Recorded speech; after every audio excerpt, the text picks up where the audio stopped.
ईश्वरः परमः कृष्णः सच्चिदानन्दविग्रहः अनादिरादिर्गोविन्दः सर्वकारणकारणम्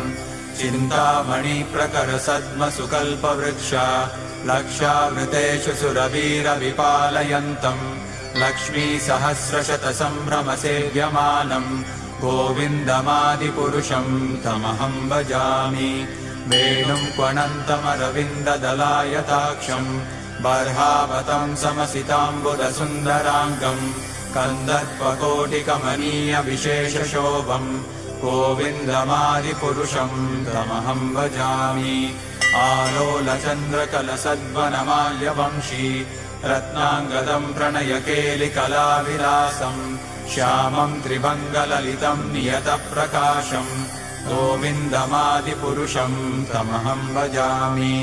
अङ्गानि यस्य सकलेन्द्रियवृत्तिमन्ति पश्यन्ति पान्ति कलयन्ति चिरम् जगन्ति आनन्दचिन्मयसदुज्ज्वलविग्रहस्य गोविन्दमादिपुरुषम् तमहम् भजामि अद्वैतमच्युतमनादिमनन्तरूपम् आद्यम् पुराणपुरुषम् नवयौवनम् च वेदेषु दुर्लभमदुर्लभमात्मभक्तौ गोविन्दमादिपुरुषम् तमहम् भजामि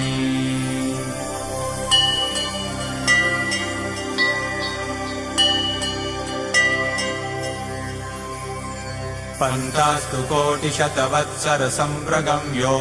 वायोरथापि मनसो मुनिपुङ्गवानाम् सोऽप्यस्ति यत्प्रपदसिम्न्यविचिन्त्यतत्त्वे गोविन्दमादिपुरुषम् तमहम् भजामि एकोऽप्यसौ रचयितुम् जगदण्डकोटिम् यच्छक्तिरस्ति जगदण्डचयायदन्तः अण्डान्तरस्थपरमाणुचयान्तरस्थम् गोविन्दमादिपुरुषम् तमहम् भजामि यद्भावभावितधियो मनुजास्तथैव सम्प्राप्य रूपमहिमासनयानभूषाः सूक्तैर्यमेव निगमप्रतितैस्तुवन्ति गोविन्दमादिपुरुषम् तमहम् भजामि आनन्दचिन्मयरसप्रतिभाविताभिः ताभिर्य एव निजरूपतया कलाभिः गोलोक एव निवसत्यखिलात्मभूतो गोविन्दमादिपुरुषम् तमहम् भजामि प्रेमाञ्जनच्चुरितभक्तिविलोचनेन सन्तः सदैव हृदयेषु विलोकयन्ति यं श्यामसुन्दरमचिन्त्य गुणस्वरूपम् गोविन्दमादिपुरुषम् तमहम् भजामि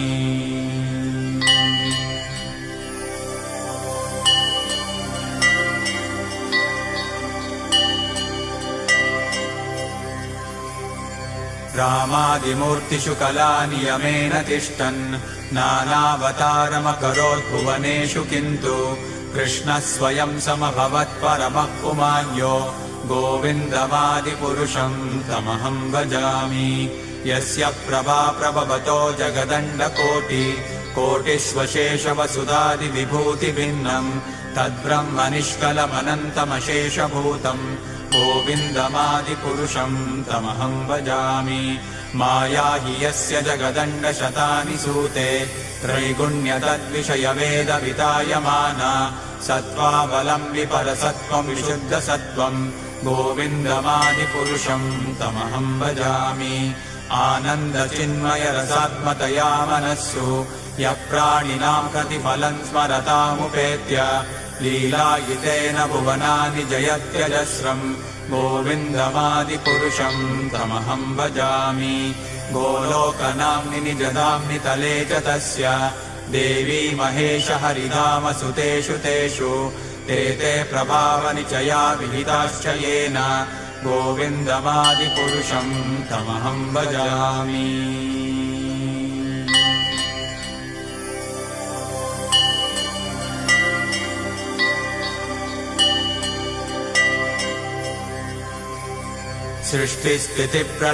सृष्टिस्थितिप्रलयसाधनशक्तिरेका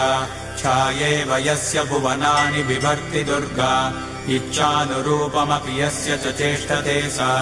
गोविन्दमादिपुरुषम् तमहम् भजामि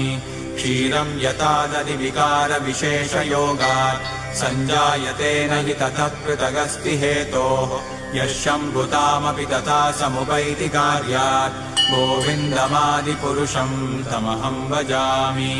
दीपार्चिरेव हि दशान्तरमभ्युपेत्य दीपायते विवृतहेतुसमानधर्म यस्तादृगेव हि च